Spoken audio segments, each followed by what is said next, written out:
I lied to a weeping mother yesterday. I looked her dead in the eye, lied without flinching, and it was the proudest moment of my 40 years in business. The bell above the front door of my shop, Golden Grain, usually announces the morning wave of commuters chasing coffee and fresh rolls. But yesterday afternoon, somewhere around 3 in the afternoon, it rang with a different tone. Uncertain, almost apologetic. I glanced up from shaping a loaf of sourdough and saw a woman standing in the doorway, brushing off the cold November drizzle. She wore pale blue medical scrubs, the kind you see on nursing assistants and home health aides, the people who grind through the longest, most thankless hours in this entire country. Her shoes were scuffed flat at the heels, and her hair was twisted into a messy bun that screamed double shift. Pressed against her leg was a small girl, maybe 5 or 6. She had big, watchful eyes and a jacket with sleeves that stopped an inch short of her wrists. They drifted over to the display case. It wasn't the bread that caught their attention. It was the Starlight cake sitting on the top shelf. We rarely do custom cakes anymore. The price of ingredients has gone completely out of control. Butter, vanilla extract, specialty flour, everything costs twice what it did 3 years ago. But my head baker, Tony, had gotten a spark of inspiration. He'd built this 3-layered dark chocolate creation swirled with deep purple and midnight blue buttercream, dusted with edible silver stars. It was a work of art. It also carried an $85 price tag. In today's economy, that's an electric bill. That's a tank and a half of gas. The little girl pressed her nose against the glass, her breath leaving a circle of fog. "Mama," she whispered, "look, it's got stars." The mother smiled, but it was that strained, aching smile parents wear when they're fighting back panic.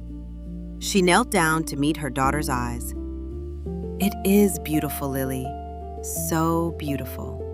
"Is it for my birthday?" the girl asked. Her voice was so full of hope, it actually hurt my chest to hear it. The mother straightened up and reached into her purse. I watched her hands. They were raw and cracked from being scrubbed 100 times a shift. She pulled out a small Velcro wallet and flipped it open. I wasn't trying to pry, but 40 years behind a register teaches you to read people. She wasn't searching for 20s. She was counting ones. She dug into the coin pouch. She counted it once.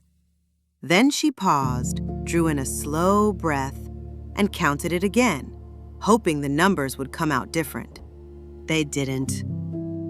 She crouched back down, her voice carrying the faintest tremor, something only a mother or a very attentive baker would catch. "Sweetheart," she said gently, "that one's just for display. It's not real. It's made of plastic. See how shiny it looks?" The lie was clumsy, but it was necessary. The little girl didn't throw a fit. She didn't wail or stomp her feet. That's how you recognize a child who has already learned what going without means. They stop expecting too much. She just nodded, her small shoulders dropping a fraction. The light in her eyes dimmed, just barely. "Okay, Mama," she said quietly. "Can we get a cookie?" "Yes," the mother said, and the relief washed over her face. "We can get a sprinkle cookie." The cookie cost $3. The mother paid with 4 crinkled $1 bills. She looked drained, beaten down, and ashamed. My heart broke clean in half. I stared at that $85 cake sitting under the lights. If nobody bought it by tomorrow, it would just go stale. But that wasn't the point. The point was that in a country this wealthy, a woman pulling full-time shifts in healthcare shouldn't have to lie to her little girl about a birthday cake because the rent eats everything. I wiped the flour from my hands on my apron and stepped out from behind the counter. "Excuse me, ma'am?" I called just as they reached the door. She froze. She turned slowly, her face stricken. "Yes? Was the money not enough?" No, I said, waving it off. I put on my best performance face. Actually, I'm really glad you came in. Are you the Henderson order? She blinked, confused. Henderson?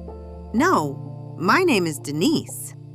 I snapped my fingers in mock frustration. Dang it, Denise, I have a real problem here, and maybe you can bail me out. I walked to the display case and opened it from the back. I lifted the heavy Starlight cake onto a box base. See this? I nodded at the masterpiece. A customer named Henderson ordered it this morning for a party, paid the deposit and everything. Never came to pick it up. I've been calling all afternoon. The number's been cut off. Denise watched me, her hand tight around her daughter's fingers. Here's the situation, I went on, talking fast and easy.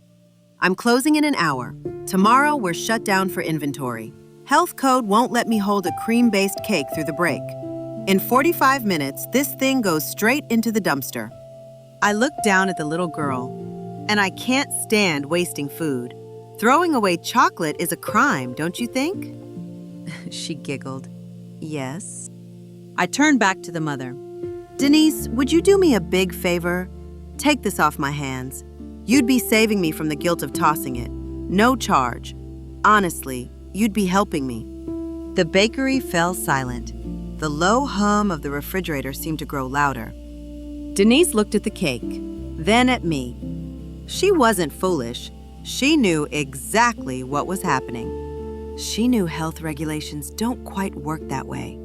She knew there was no Henderson. Her eyes filled. Tears spilled over onto her cheeks, cutting through the exhaustion. She pulled herself a little straighter, gripping her purse. It is a hard thing to accept charity when you have spent your whole life working for everything you have. But then she looked down at Lily, who was gazing at the silver stars with her mouth hanging open. Denise looked back at me and nodded. Her voice was barely there. We can take care of that for you. Thank you. I boxed it up, tucked a dozen birthday candles inside, and walked them to the door. Happy birthday, Lily, I said. Thank you, mister. She was beaming. When they stepped out, the bell chimed again. It sounded different this time. Bright, almost joyful. I walked back to the office and opened the ledger. I found the line for the Starlight cake. In the profit column, I drew a dash. In the notes section, where I usually write expired or dropped, I wrote damaged, total loss. I closed the book. It was the best loss I have ever taken. We are living through hard times. Your neighbors are carrying weight you may never see. If you have the chance to hold a door open for someone, hold it. If you can lighten someone's load without stripping away their dignity, do it. A cake won't reshape the world. It won't tame inflation or bring the rent down.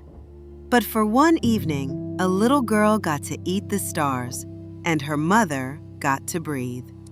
And that is worth every cent.